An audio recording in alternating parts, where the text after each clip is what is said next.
Today we have a guest on the show, Darren Yee. Welcome, Darren, being part of Personality Hacker. It's great to be here. Yeah. You've been in our community for a while. You've been our profile training student. You've been in our Personality Life Path program, and you've become a friend of ours. And you've done a little bit of work with our company behind the scenes as well to help us with some business aspects. Because your background, I'm not going to steal your thunder. Tell us a little bit about your best fit type. Tell us about what you do for a living. Yeah. A little bit, just give us a snapshot of your life, and we'll get into some things today. Absolutely. So my name is Darren. I have INTP preferences. I went to school for mechanical engineering, but I spent all my time doing musical theater and running projects in school, engineering competitions, things like that. I started a company right out of college, construction tech software company, and ultimately went on to run operations at a few other startups across a number of different industries, mental health, real estate tech, online education. And now I am in venture capital and I invest in startups. Wow. So as an INTP with INTP preferences, you've had to figure out ways to navigate the business world, which is mostly dominated by people that have extroverted thinking, a lot of extroverted feeling. There's a lot of people that are extroverted judging types, like EJ types, right? Mm-hmm. IJs as well. It's very structured, organized. And as an INTP, we have a lot of INTPs that listen and watch the show. Yeah. It could be a challenge to be in that environment because things just don't make sense to the way you think or wired. Well, that's also an assumption we're making. Is that your experience? It very much is my experience. Yeah. I think INTPs come with this feeling that everyone is irrational and kind of dumb. And that's continued to be my experience. Yeah. But in the business world, they act irrationally in a consistent way. Yeah. And you can actually learn that style of thinking, and you can learn it as a skill on how to interact with people in the business world, and also, in the social world. But the business world is, it's closer, and there's a logic to sort of TE methods of getting things done and organizing that you can figure out. Yeah. So we're gonna talk to you today because you are an INTP, and so I want to talk a lot about introverted thinking, accuracy. We nicknamed it here in Personality Hacker. That I think the accuracy or introverted thinking users will resonate with, but also I think we could also extend this in a principled way to also the FPs, the people who use authenticity or introverted feeling. And it's not the exact same experience, but anyone that has an introverted judging function, right, that's going into the business world, which is very extrovertedly set up, like it's got a lot of structure to it. I think we have unique challenges in moving through that space. So I think some of the principles we could talk about today, I think would apply to anyone, either whether it's TI or FI, accuracy or authenticity. I think it will apply, but let's specifically stick with an NTP, INTP, and specifically going into the business world. What are some of the early mistakes you made? Like, just paint a picture, like, so someone can kind of find the resonance. Like, they can find themselves in like, yep, I'm an INTP. I made that same mistake. Yep, I get what you're talking about, Darren. Yeah. I think there's a lot of idealism up front about organizing people. Okay. And in the early days of taking leadership roles, I was lucky that it was in the theater setting where the results were more nebulous, and we weren't paying people kind of on a volunteer basis. So I got to make a lot of mistakes in this safe environment. And I had a lot of idealism about how people would behave. I assumed a lot of people would behave similar to me. And sort of over time, doing many of these cycles, start, beginning, and end, and kind of looking back to see what worked and what didn't. A lot of it had to do with leadership ability and leadership skill. And I think for TI, there's some idealism about, if I know the truth and if I just speak truth, people will fall in line. What I've learned is that leadership is a real skill, and you need to learn leadership as a skill to kind of pull everyone in the same direction if you want to get something done at a certain time and on the same vision. Yeah. Antonia, do you, from your standpoint also, because you're an ENTP with ENTP preferences, do you have a sense from the accuracy or introverted thinking of like early mistakes you made working in business environments? Do you resonate with what Darren's saying? Yeah, I think what I tried to do is make being a perceiver a feature, not a bug. Yeah. There was a lot of, it was very difficult for me to do or to understand why the systems that I was engaged in whenever I was working for, because I worked for all the way from startups to really big companies, and before we started our own company. And there's there's a reason why all of these systems are set up, but some of them are legacy systems, some of them are old, some of them have had their day, but we keep that, like, the companies continue to do them. And at the time, I didn't understand why something that didn't seem to have any facility was, continued. Like, there was this belief that it needed to continue to be implemented. And I'm like, well, we can ameliorate all this, we can make them better. But I don't think I understood how difficult it is to change direction of a large ship, right? Like, there's Yeah. some companies are tugboats and schooners, and some are barges. Yeah. And so I think when I was younger, it didn't make any sense to me why it's like, why do we keep copying and pasting this piece of information into this field? That doesn't make any sense to me. Like, this is an old thing. But it's because it's tied to another system, which is tied to another system. And those systems are important. And they just never, they never cleaned it up. And technologies continue to improve and systems continue to improve. But sometimes you just have to make peace with, well, I guess we put up our electrical wiring before they were burying them in the ground. So I guess we just have to live with the fact that the electrical wiring is outside of the ground, right? Yeah. And to do the work of burying them in the ground, metaphorically, right, is an extraordinary lift, and it's just not leveraged to do that at this time. So I think one of the early mistakes I made was not understanding why systems couldn't, on a conceptual level, systems are very easy to clean up, right? Inside my brain, it's very obvious and easy to see how you can ameliorate things. But in the outside actual reality, where to renew a system or to change it means labor costs, and it means opportunity costs, and it means like, there's a lot that goes into changing something that I didn't understand early on, and I've gotten a lot more appreciation for it at this time.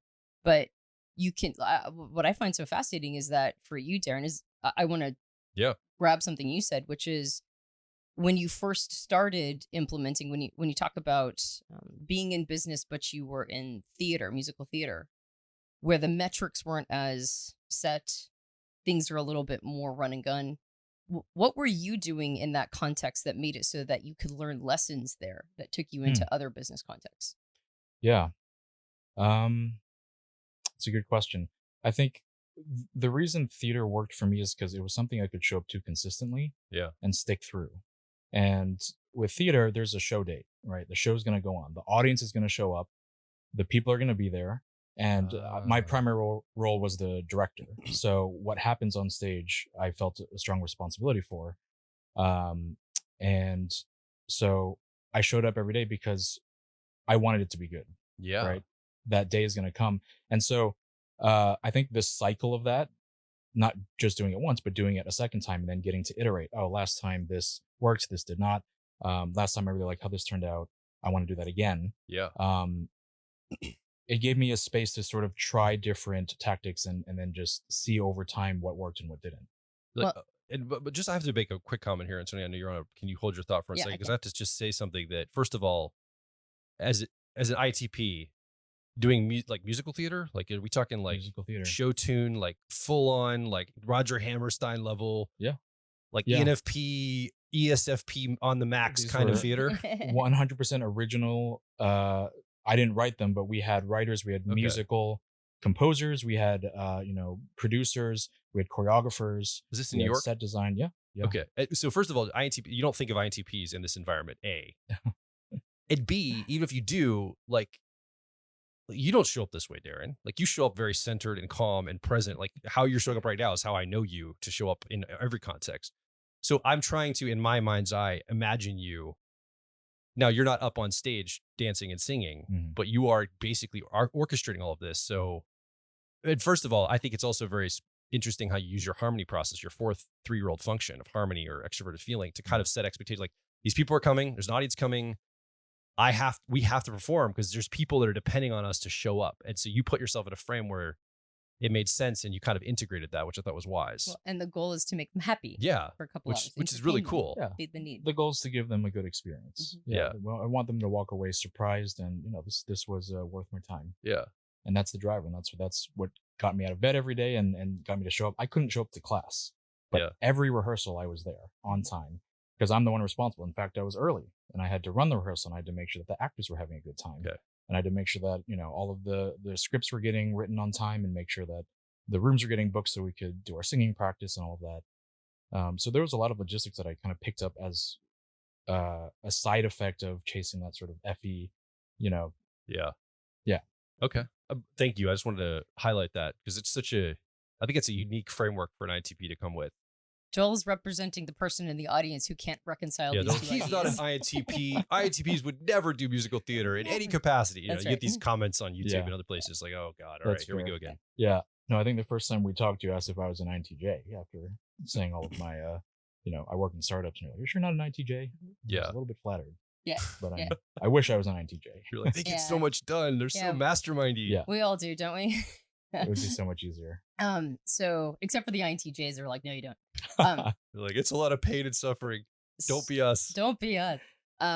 So the direction I was gonna go, or the thing I tagged, was that there are theater companies that do shows over and over and over.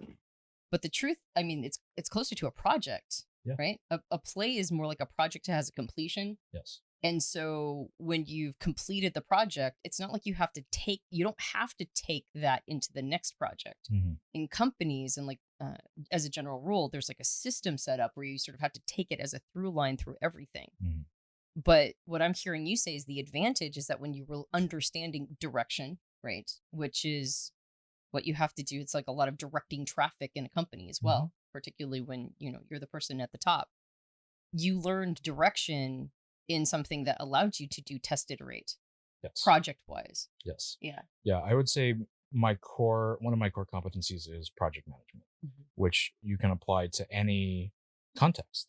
And I was able to jump across different, after my startup, which was in construction technology, a very specific industry, I was able to move into different industries because the skills that I learned, during my musical theater time, during my startup, were in this sort of project management, people management, leadership area, which is applicable everywhere.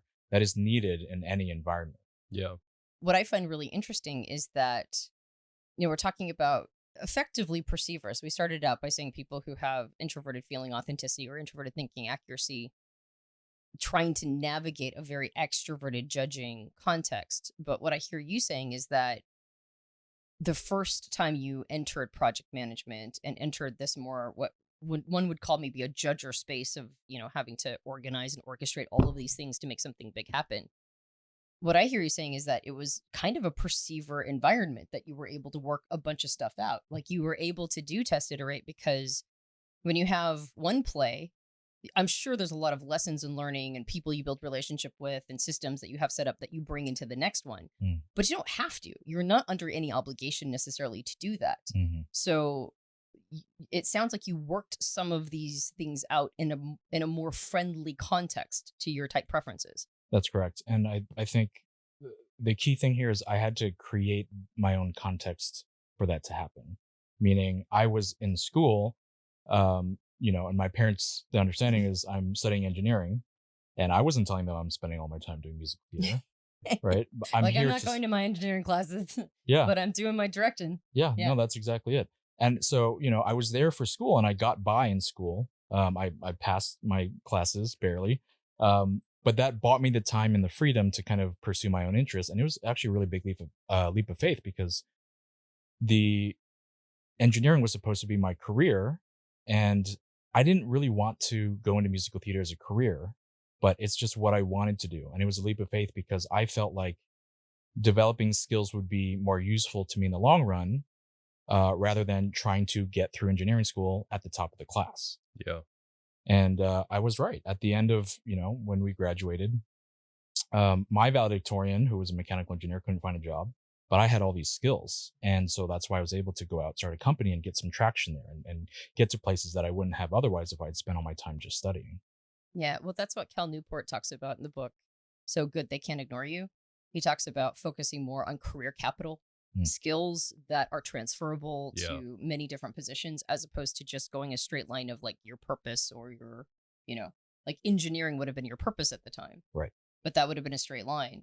But you chose to do something that was interesting to you to pick up some career capital, some skills. I think it's important to highlight during that time, I still felt like I was failing. I still felt like I was not doing what, I was placed here to do. Yeah. And it was kind of a guilty pleasure, honestly. Showing up to musical theater was like, ooh, no one is giving me permission, but this is for me. I'm doing this. Yeah. And it wasn't until much, much later did I realize what I was really doing.